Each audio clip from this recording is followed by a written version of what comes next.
You're welcome to today's broadcast.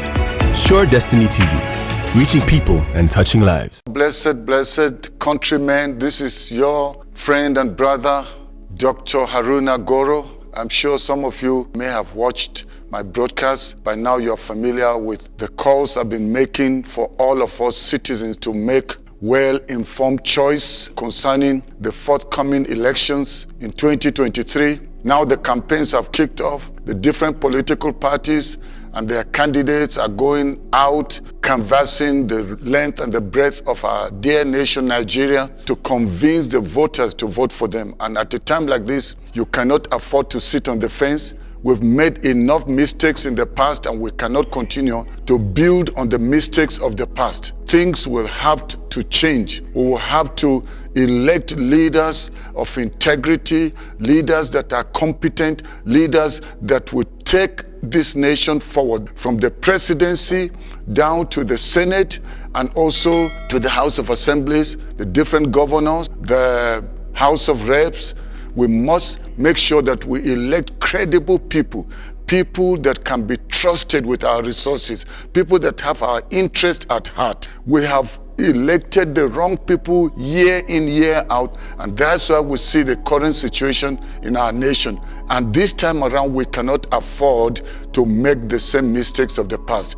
The different people that are coming out and asking us to vote for them, we shouldn't just get carried away like we did in the past, where people come and lie to us, but after we have voted them in, then they go in there and forget all the promises they have made, and then we make the same mistake again and vote them back. But this time around, we have to be very, very wise, and we cannot continue to just sit and say, one day things are going to change.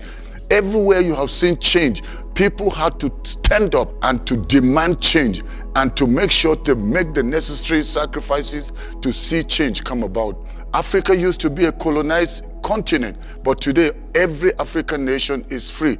But are we really enjoying the fruit of our freedom? No, we are far from enjoying it. Most African nations are laden with corruption and embezzlement of funds, and so we see backwardness. And you go to many nations, and especially as a Nigerian, you go to places abroad, you introduce yourself as a Nigerian, or you're going through immigration. The moment they see your passport, the immigration officers become alert and they are checking on you. Sometimes they'll even tell you to go naked so that they can check every part of you, because they don't trust anybody that carries that green passport. How are we going to continue like this? You and I have to change it and bring a different image. For us to paint a different image of Nigerians in other nations of the world, we have to vote wisely in the coming election, that is in 2023. So if you have not gotten your PVC, please go now to the INEC office and ask for your PVC. Don't let your PVC just lie down there, because PVCs don't vote. The owners of the PVC will have to collect their PVCs and then go queue up on the day of election and then patiently wait to vote. Not just vote and disappear, but vote and wait to be sure that your vote is counted at the polling station. So make sure you do that, and do that early. People like waiting for the last minute, and then there's a rush, and when they rush in there and the queues are too long, then they say, I cannot wait because the queues are too long. Go now and collect your PVC. I'm pleading with you, especially the young people. You came out to go and register for your PVC, so it is time to go and collect. Don't blame the bad governance. Don't blame anybody when things go bad or you refuse to collect your PVC and prepare for the time to vote. So today, I want to just talk about something that's been making rounds in social media. Different people have tweeted concerning what's going on when ATIKU was addressing the northern elders or the leaders from the north of Nigeria, and he was telling them why it is important for northerners to only vote for northerners. He was even saying, why should a northerner vote for a Yoruba candidate or an Igbo candidate? And I speak as a northerner, not because I don't care about our northern brothers or sisters, and as I've been saying over and over, some people hearing me, Haruna Goroh, speaking from the north, and now I'm speaking and telling people that they should vote for somebody like Peter Obi who is an Igbo person. The moment some people hear about Igbo, all they remember is Biafra. They don't even think about anything. But I'm telling you, for how long will we continue this? We say we are Nigerians. We've got one nation. But why should we segregate? Why should we annihilate some people just because they belong to a certain tribe? And we keep pushing them away, pushing them away. No wonder we are seeing all the agitation. That's why it's important that we get a leader, or we get leaders that have competence, leaders that have a vision, leaders that have integrity, leaders that are thinking about moving this nation forward, not leaders that are coming to build on the foundation of a failed system with what APC has done all these years. It's getting to 8 years now. What have we gained from the Buhari regime apart from just the increase of insecurity? See where the economy is. Nigeria is not a safe place. People don't want to come in there, and somebody is still insisting we must allow APC to go on. APC's time has long expired. They are playing over time on a failed system. Nigerians, it's time to wise up. With what ATIKU was saying, any right-thinking Nigerian, especially from the South, that will cast his vote for ATIKU, I think you are doing what I call suicide of your destiny and the destiny of your children's children. Nigerians, have you forgotten how ATIKU came out and quickly tweeted condemning the killing of this innocent girl, and then he tweeted condemning the whole act as a barbaric act of killing an innocent student.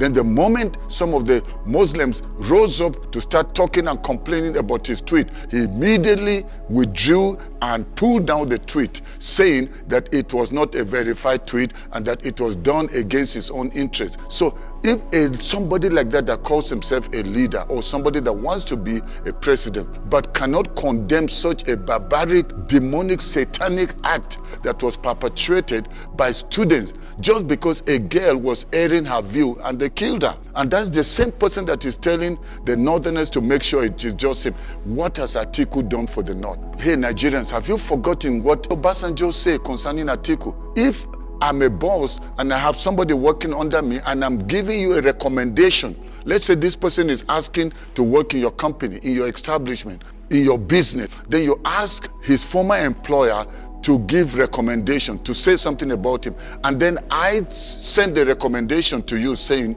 this person you want to employ, the biggest mistake I've ever made in my life that I hate to remember is employing that person that you want to employ. Would you want to interview the person and say you're going to put him on probation and give him a chance? Would you want to do that? Obasanjo was very clear. He said one of the mistakes he has made that he regrets is appointing ATIKU to be his running mate, to be his vice. And he's saying Nigerians shouldn't make the mistake of voting for ATIKU as president over our nation. Some of you saw how the primaries went of PDP. Everything was just about buying the delegates. And so delegates were bought. They came there already knowing we are going to just put him in. And a party that cannot get her act together, that cannot unite herself, up till now they are still fighting themselves. You know, the Wike faction and all the other different governors. And today is this matter, tomorrow is that matter. And so a person that doesn't have integrity, a party that cannot get themselves together, people are going to the polls, but they are still divided. Won't they divide the nation? And that's why I'm advising you people, be very, very smart Nigerians. And you know, if we're to even bring the case of Tinubu, it's even something I don't need to waste time talking. Any right-thinking Nigerian that is still thinking about voting Tinubu, I think something must be wrong with you. However, this is what politics is about, the right of choice, everybody deciding what they want. But please, I'm just advising you this time around, let's not make the same mistake that we have made. You heard all the things that Tinubu has done. It's actually what is happening between these two, Tinubu and ATIKU. It's like scoring on goals. They're making so many blunders. And those blunders, we shouldn't regret. We shouldn't fight them. We shouldn't get angry when they make those blunders. To me, it's making the game very clear, very obvious who has our interest and who has a personal agenda. It's clear. When Tinubu was speaking in Ogun State, even before their primaries, what did he say? He said, Emi Lokon, meaning it is my turn, it is my turn. I put Buhari there. I put so person there. I am the one that did this. Everything is about I, me. So Tinubu is just thinking about not Nigeria. He's not thinking about you. He's not thinking about your welfare. All that preoccupies the mind of Tinubu is, it is now my turn. Do you know Tinubu has this sense of entitlement? He sees us as zombies in the nation, as if everybody has to just vote for him because his turn has come. He is the kingmaker. The kingmaker has made other kings. It's now the turn of the kingmaker to become king. Anywhere there was a time for Tinubu to appear and let people know where he stands, he's nowhere to be found. The time they were even signing the peace accord to agree that whatever will be the outcome of the election, all the candidates will accept the result. Where was Tinubu? Each time he only sent his running mate to go and represent him. That should be obvious to Nigerians that there is something Tinubu is hiding. And have you forgotten what Tinubu did because of his desperation? Tinubu is a Muslim. Who did he choose from the north to be his running mate? He went and chose another Muslim. When he was asked, why did you do that? What did Tinubu say? He's looking for competence. So that's a slap to all of you northern Christians. He's saying from Kwara up to Adamawa, Sokoto state and the remaining states, he's saying there is no Christian that is credible or qualified enough to be the vice. And we know why he's doing that. It's still because of his desperation, because he has a belief that only the Muslims have the power to decide who should be president in Nigeria, which is a lie. As a northerner, I can tell you, I'm not thinking about religion. I'm not thinking about sectionalism. I'm not thinking about Hausa, Fulani, or somebody is coming from the Tiv or whichever tribe or whatever language. We are talking about building a nation, which is what people like Tinubu are not thinking about. Tinubu is not thinking about that. All that Tinubu is thinking about is himself, just to make sure he becomes president for his own personal interest. Have you soon forgotten that Tinubu was so desperate to also get the Christians that he despised, that he did not feel were necessary in his choice of a vice? After he realized that people are not happy, what did Tinubu do? He went and hired fake bishops from the street, some from the open market, and then got them to dress like bishops and told them to come in when they were unveiling his vice. What was he trying to show? To show that no, Christians are fine with it, it's just about competence, which was completely a disrespect to Christians. That's what Tinubu did. And then any right-thinking Christian that will still vote somebody like Tinubu with the way he despised your religion, with the way he despised your bishop, got street people to come and dress like bishop. What was he saying? Tinubu was basically saying, in the Christian religion, everything goes. They are naive, they are foolish, they don't know anything, so you can deceive them. Just get some fake people to become their bishops, which is completely disrespectful. Can you imagine somebody like Peter Obi hiring people from the street and getting them to dress like imams, to dress like sheikhs, so that he can get Muslim votes? If somebody can go that far, connive, lie, cheat, deceive, just because they want to be elected, then what will happen when they become president? Can't you see, Nigerians, that Tinubu doesn't mean well? This person has a personal agenda. These people that cannot be trusted, they lie. Then you want to bring them in as president. And many of the people that are clamoring around ATIKU and Tinubu mostly is because of the love of money. Because these people are dashing out money. And you ask yourself, where did they get the money from? Nobody can answer. What kind of businesses are they doing? But because people are generally greedy and selfish for the sake of money, they will sell their conscience, sell their people, just because they have been bribed. But this time around, I want to tell you, posterity is going to judge those of you that have allowed yourself to be used in the hands of these evil politicians. The time has come that we must wise up, Nigerians. The time has come, we must take a stand. And that's why I have been drumming this down. I've been calling on us. Let's reconsider what we want to do in 2023. Let's not make the same mistake that we made of electing Buhari and see what has happened to Nigeria. And we make the mistake of voting for ATIKU or Tinubu, Buhari will just be a child's play as to where the nation would be. That's why I've been recommending Peter Obi. I do not know Peter Obi personally. I do not know his running mate, Ahmed Yusuf. I don't know him. But I want to recommend them because I have heard them over and over talk about their vision, what they are going to do. I'm going to play again some of those things they have said themselves so you can hear it, as they say, from the horse's mouth. They are telling us they will move Nigeria forward. These are people that are not corrupt and they cannot be corrupted. These are people that want to move Nigeria and make Nigeria a nation that we will all celebrate. Actually, he's been saying that we from the north will be happy, we will celebrate his being a president because he's going to think about us. He will turn the north to a place that people will love to come to, where there's prosperity. But what have we been suffering in the north? Nothing but poverty. But a few of our elites, a few of our politicians are the ones making all the money, and we have remained poor. But I'm telling you what I'll do, and I want you to tape it, and I want you to hold me responsible. I will be in charge. I and Daddy will be in charge. Nobody will find us wanting. We have the physical, we have the mental and physical energy to do this job, and we are ready for it. I can tell you, we work as a family, we work as a team. When I sought him out, I said, Daddy, I'm not choosing you because I'm looking for somebody from the north. I'm choosing you because I'm passionate that whoever I'm going to do this will be as passionate as I am to turn around the north. I keep saying it, the future of Nigeria depends on the north. I will unlock it because I want to be able to say, I want to turn the entire country into a farmland and use Kano and Kaduna as processing centers. Any northerner that is still allowing them to deceive you, something must be wrong with you. This time around, we respect our leaders, we respect our imams, we respect our sheikhs, we respect our chiefs, we respect our emirs. But this time around, it's a matter of taking your own destiny into your own hand. You are responsible. Don't leave it to a sheikh. Don't leave it to a pastor. Don't leave it to a community leader. Don't leave it to a politician.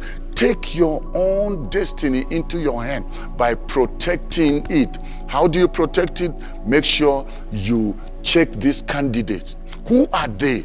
What plans do they have for us so that we can choose the right person? I'm a Nigerian. I believe in Nigeria. I live for Nigeria. Every day, all I want now is opportunity to create a new future for Nigeria.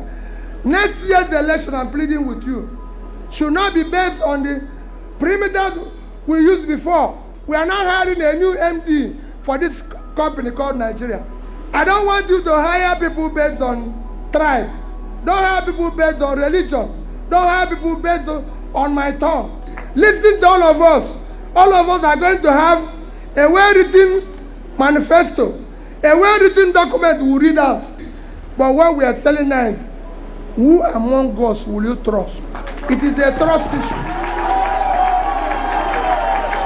We want a character we can trust next year. Who is more competent? He must be in capacity and commitment to start doing the right thing from the first day.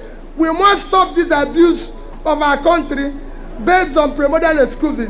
And I've been saying, please, whether you're from the north, south, east, or west, we have an opportunity. We have a rare opportunity. This is the first time in my lifetime in Nigeria where I'm hearing somebody speak, hearing the record of his previous service as a governor, that is Peter Obi. I have no doubt in me. I'm so sure that it's not going to be business as usual if we can just give Peter Obi a chance. If nothing else convinces you, just see where the youth are. These are the ones we are saying are the future of tomorrow. But they are not just for tomorrow. We need to give them a chance now. And the youth are all saying they want Obi, they want Obi. Will you say Obi bribed them? Would you say Obi is going to buy their loyalty and their votes? Is it Obi that's taking them out on the street? Many of them don't have jobs, and yet they are so committed and passionate. Can you imagine the kind of Nigeria we'll have in an Obi regime, with all the young people, creative, innovative. Instead of getting into crime, they will all be involved in making sure this person that we all went out on the street, on rally grounds, advocating for a new Nigeria, that we are going to do everything to make sure it works. So that means banditry will be a thing of the past, because people are now employed. People now have jobs. There's creativity. And in these days of technology, these days of information technology, these days of social media, you know, the people that invented YouTube, Facebook, Twitter, Instagram, and all the others, most of them were young people, but they are today multi-billionaires. Imagine giving our young people a chance to release what they carry, their potential, instead of going into crime and just being on the street. Now we are calling them Yahoo boys. Why? Because you have robbed them of their employment. You've robbed them of adequate training. You've robbed them of releasing what is inside of them. So some of them will have to get into banditry. But we can bring an end to all these things. If you've not gotten your PVC, go and get it. And if you have your PVC, prepare now to vote a person that will take Nigeria forward. Please, I'm begging you. I know there is party loyalty. People are loyal to either APC, PDP, or any other party. This time around, especially with the presidency, leave party loyalty aside. Let it be competence, and the competence, check who has it. And right now, the only one we can trust, and many people are calling and saying the same thing. Elders are saying the same thing. Former presidents are saying the same thing. And everything seems to be pointing towards Peter Obi. Peter Obi, we need to start spreading the news right now. Go to the markets, go on the street, go to the villages, go to the schools, go everywhere and let people know Peter Obi is the one that has what it takes among all the other candidates to take Nigeria to where she needs to be. So I beg you, please share this broadcast with as many people as you can. We need to unite together, whether you're from the north, south, east, or west, because from now on, don't let them divide us on the basis of our tribe, what part of the nation we come from, on the basis of religion. I want to say thank you very much for being part of today's broadcast. I want you to share this broadcast with as many people as you can. I want you to like this broadcast, because by so doing, YouTube is going to suggest it to many more people so that they can also watch it. Let this video go viral. And apart from this particular one, check on my channel. You will see other videos that are there. Some are musical and some are just talk like this, and some are interviews. So go back, share them, and even if you have watched some of my videos, you will need to be reminded. Go back and watch them over and over and over, and share them with as many people as you can. A lot of people have been calling me and pleading with me, please Haruna, why don't you say this in Hausa or in Fulfude or in Fulani, in Yoruba or in Igbo. It's not possible for me, one person, to speak all the other languages, because I'll have to do so many broadcasts and I don't understand all the other languages. Now I speak Hausa, but I don't want to be seen as if I'm just speaking to my people alone, the Hausas. That's why I'm speaking to us as Nigerian, because our president does not speak to us in Hausa, and when the governor is speaking to you, he doesn't speak in Hausa. The local government chairman doesn't speak to you in Hausa. They speak in English. So those of you that are really interested in helping this to go out to people that are in your own locality, I would say feel free to download this broadcast and also put subtitles, or you put a voice over. That means somebody can be following me and speaking over the language, the particular language you want it to be shared. Then they can bring my voice down and let the voice of the interpreter be the voice that is loud for the people of the particular local language, understand in their own language. Get people that understand the language, let them speak it. Please don't forget to press the notification bell, that is the icon, so that anytime I have another broadcast, it will notify you. I want to say thank you for being part of today's broadcast. I look forward to seeing you in another broadcast. God bless you, and may God bless the Federal Republic of Nigeria. Thank you very much. Bye-bye.